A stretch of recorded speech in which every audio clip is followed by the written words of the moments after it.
बिहार के मुख्यमंत्री नीतीश कुमार की सिक्योरिटी में मंगलवार को एक बार फिर से चूक हुई। 15 अगस्त को गांधी मैदान में स्वतंत्रता दिवस कार्यक्रम में सिक्योरिटी होने के बावजूद एक शख्स सीएम के सामने पोस्टर लेकर पहुंच गया, जिसे सुरक्षा कर्मियों ने पकड़कर बाहर किया। ये कोई पहली बार नहीं है जब सीएम नीतीश की सुरक्षा में चूक हुई हो। पिछले 5 सालों की बात करें तो यह चूक 10 बार हुई है। खबर को विस्तार से जानने से पहले अगर अभी तक आप हमारे channel the main news India को सब्सक्राइब नहीं किए हैं तो सब्सक्राइब कीजिए और ऑल नोटिफिकेशन का बटन दबाइए ताकि आने वाला वीडियो सबसे पहले आप तक पहुंच सके।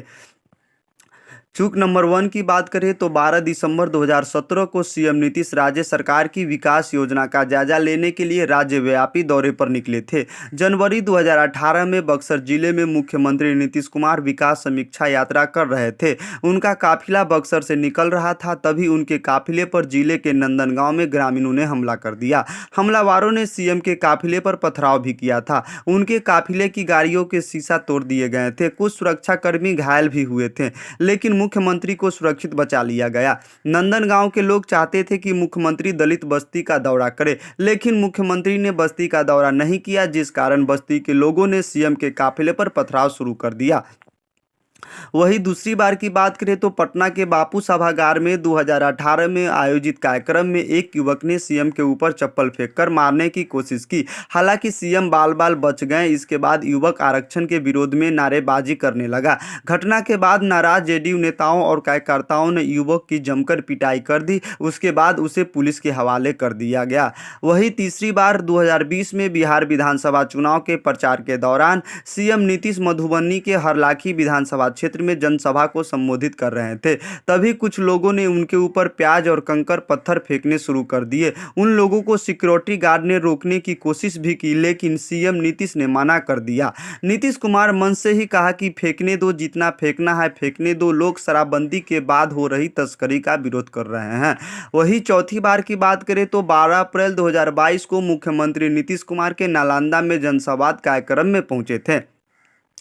कार्यक्रम को संबोधित करने जा ही रहे थे, तभी पंडाल में अचानक धमाके की आवाज़ सुनाई दी। यह धमाका पटाखे का था। सीएम नीतीश के कार्यक्रम में स्टेज के पास खड़े शख्स ने पटाखा फोड़ दिया। पटाखे के धमाके से सीएम चौंक गए थे।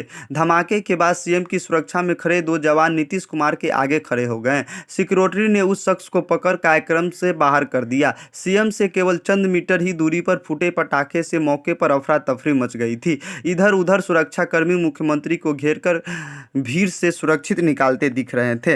वहीं 5वीं बार की बात करें तो 27 मार्च 2022 को सीएम नीतीश के बख्तियारपुर में एक हॉस्पिटल में गए थे, जहां स्थापित एक प्रतिमा पर वह पुष्पांजलि अर्पित कर रहे थे। इसी दौरान एक युवक भी तेजी से प्रतिमा स्थल पर चढ़ गया। उसने नीतीश को थप्पड़ मारने की कोशिश की। थप्पड़ सीएम नीतीश के बाह में लगी। इसके बाद उसे गार्ड ने पकड़ लिया। युवक को बख्तियारपुर थाना ले जाया गया, लेकिन बाद में उसे दिमागी तौर पर कमजोर बताया गया और उसे पीएमसीएच में भर्ती करवाया गया था। वही छठी बार की बात करें तो 21 अगस्त 2022 को सीएम नीतीश बिहार के सूखाग्रस्त क्षेत्रों का दौरा करने निकले थे। जुमई में सीएम के स्वागत में खड़े जदयू नेता और कार्यकर्ता हाथ में फूलों का माला लेकर खड़े थे। इसी दौरान मुख्यमंत्री की गाड़ी पर एक जदयू नेता ने फूलों का माला फेंक दिया। इसके बाद सिक्योरिटी में लगे जवान के हाथ पांव फूल गए थे। इसके बाद पुलिस ने जदयू नेता को पकड़कर हिरासत में ले लिया। वही 7वीं बार की बात करें तो 13 फरवरी 2023 में समाधान यात्रा के दौरान मुख्यमंत्री नीतीश कुमार औरंगाबाद पहुंचे थे। बरून के कंचनपुर में लोगों की काफ़ी भीड़ थी। नीतीश कुमार यहां से गुजर ही रहे थे कि किसी ने उन पर कुर्सी का टुकड़ा फेंक दिया। टुकड़ा मुख्यमंत्री के चेहरे से काफ़ी करीब से गुजरा, जिससे वह घायल होने से बच गए थे। इस घटना के बाद उनकी सुरक्षा में बड़ी चूक मानी गई। दरअसल नीतीश कुमार बारून के कंचनपुर में अपने यात्रा के दौरान जीविका दीदियों और विभाग द्वारा लगाए गए स्टॉल का निरीक्षण कर रहे थे। इस दौरान कई ग्रामीण अपनी समस्या बताने के लिए मुख्यमंत्री से मुलाकात करना चाह रहे थे, लेकिन सुरक्षा प्रोटोकॉल के तहत ग्रामीण मुख्यमंत्रियों से नहीं मिल पा रहे थे। तभी यहां घटना मुख्यमंत्री के साथ घटी थी। वही 8वीं बार की बात करें तो 14 मई 2023 को पटना से नालंदा रोड पर मुख्यमंत्री के काफिले के बीच में कुछ बाइकर्स घुस गए थे, जिसके बाद अधिकारियों को तुरंत ट्रैफिक बंद करवाना पड़ा। इस चूक के कारण 5 पुलिस अधिकारियों को कारण बताओ नोटिस भी जारी किया गया था। सीएम नीतीश 14 मई को अपने गृह क्षेत्र नालंदा जा रहे थे। जैसे ही उनका काफिला फतुहा से दनियावा की ओर बढ़ा, तभी नैका रोड के पास अचानक 2-3 बाइकर्स सवार काफिलों के बीच में घुस गए थे। पुलिस के आला अधिकारियों ने इस घटना को सीएम की सुरक्षा में बड़ी चूक मानते हुए इसे गंभीरता से लिया।